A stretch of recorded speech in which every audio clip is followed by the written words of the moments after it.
नमस्कार, आप सुन रहे हैं ये पुस्तक बक ब्लू पर।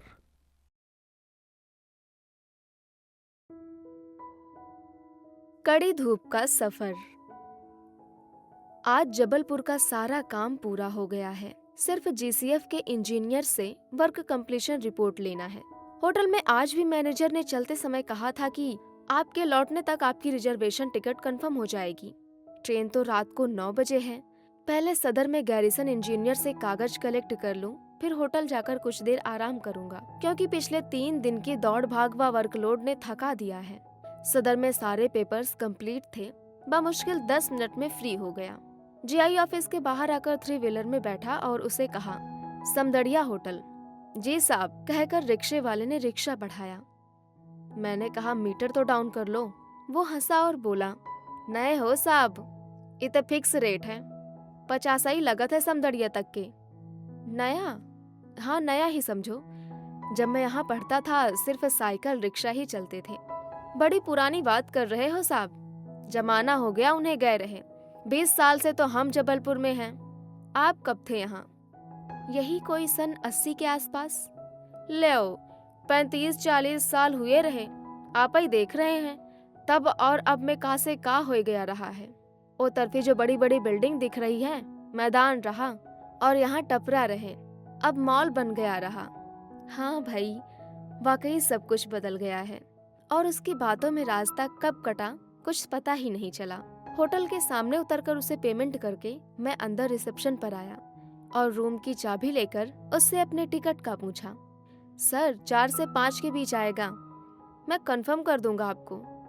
मैं रूम में आकर इजी चेयर पर पसर गया। एक सिगरेट जलाकर सिर बैग से टकराया, आंखें बंद कर अधलेटा सा बैठा था। स्मृतियां धीरे धीरे वापस विद्यार्थी जीवन की तरफ लौटती गई। इंजीनियरिंग कॉलेज का वो उच्च श्रृंखल जीवन, न आज की चिंता न कल की फिक्र। आश्वस्त थे, डिग्री पूरी होते ही अच्छा जॉब मिल जाएगा।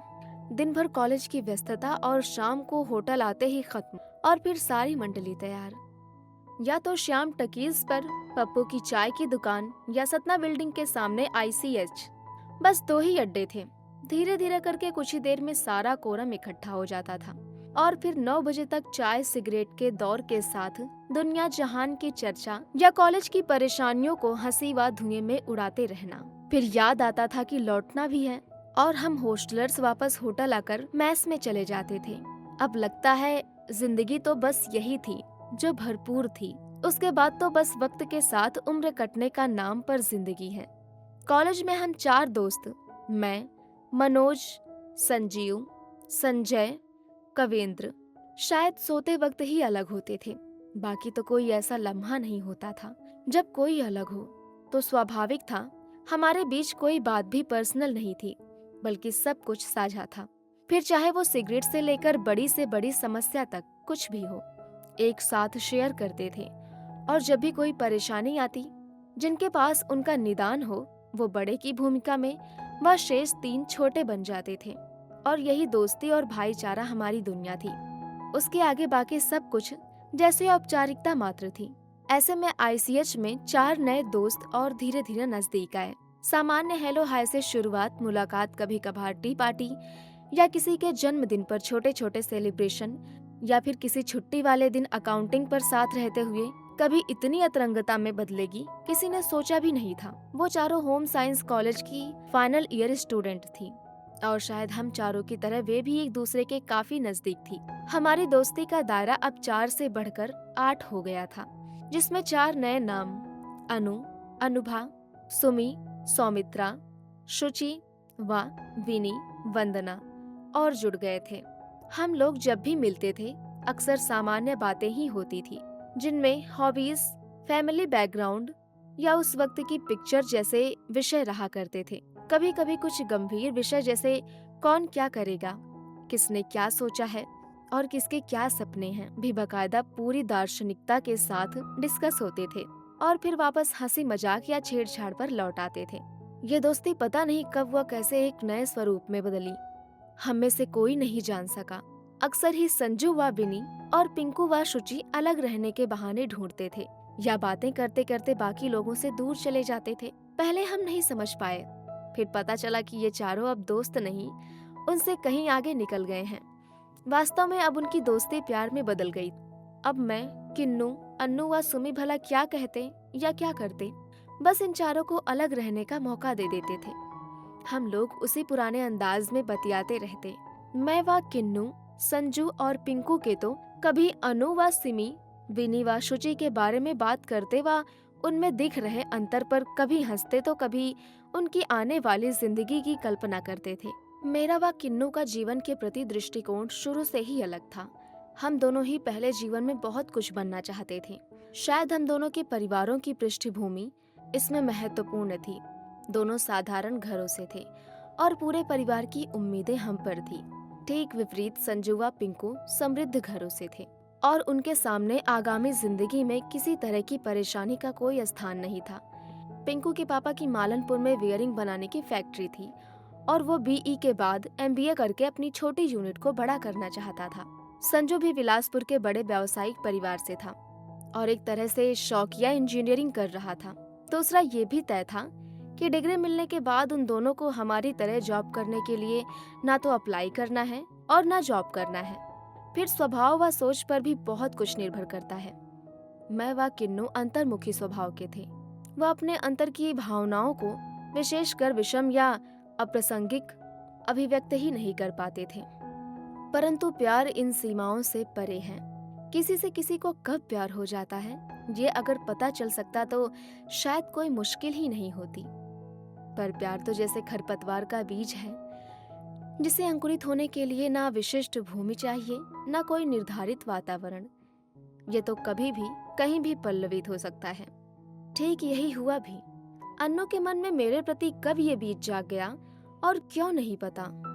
ना जाने स्त्री सुलभ लज्जा या मेरी गंभीरता ने कभी उसे और मेरी परेशानियों व जिम्मेदारियों ने मुझे ये मौका ही नहीं दिया कि हमारे दिल में क्या है कभी एक दूसरे से कह सकें। वैसे भी तब मेरे मन में उसके प्रति एक विशिष्ट स्थान व सम्मान था।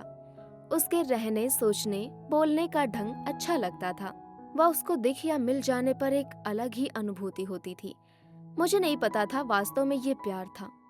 आखिर वो दिन आ ही गया जिसका बेसब्री से इंतजार था। आज फाइनल रिजल्ट आने थे। वैसे तो हम चारों आश्वस्त थे कि अच्छे नंबर आने हैं, परंतु यह किसी ने नहीं सोचा था कि लिस्ट में पहला नाम किन्नू व दूसरा मेरा होगा। हम तो जैसे विश्वास ही नहीं कर पा रहे थे। सारे स्टूडेंट्स ने घेर कर हमें ऊपर उठा लिया था और चारों तरफ सीटियों व तालियों की गूंज थी। सबसे पार्टी का वादा करने पर माहौल शांत हुआ और हमें नीचे उतारा। संजू व पिंकू भी अच्छे नंबरों से पास हुए थे और अब चारों एक दूसरे से लिपट गए।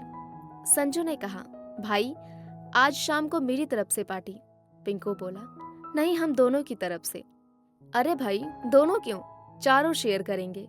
वे दोनों मुस्कुराए व बोले, अबे बेवकूफों, हम यहाँ की नहीं अपनी पार्टी की बात कर रहे हैं, जिसमें हम 8 के अलावा 2-4 लोग और भी हैं। ये गुफा में अरेंज है, सभी को 8 बजे पहुंचना है। यार वो एक्चुअली विनी व शुचि के पेरेंट्स आए हैं। हमने सोचा तुम सब भी साथ रहोगे तो ठीक रहेगा, हम नर्वस नहीं होंगे। अच्छा तो जनाब, आज रिंग सेरेमनी है, साफ साफ क्यों नहीं बोलते? अरे नहीं, वो तो बाय द वे ये हुआ, कुछ भी डिसाइड नहीं है और अभी तो ये भी नहीं कह सकते कि हम दोनों के तयवली क्या करेंगे, सिलेक्ट या रिजेक्ट। शाम को पहुंचना 8 बजे था, पर वो दोनों 6 बजे से ही उतावले हो रहे थे। तैयारी शुरू करो यार, लेट नहीं हो जाए। और फिर बड़े रहस्य से जैसे पर्दा उठ रहा हो, संजू ने अपना पीछे छुपाया हुआ हाथ सामने किया। वोदका, क्या वो लोग ड्रिंक्स भी लेंगे?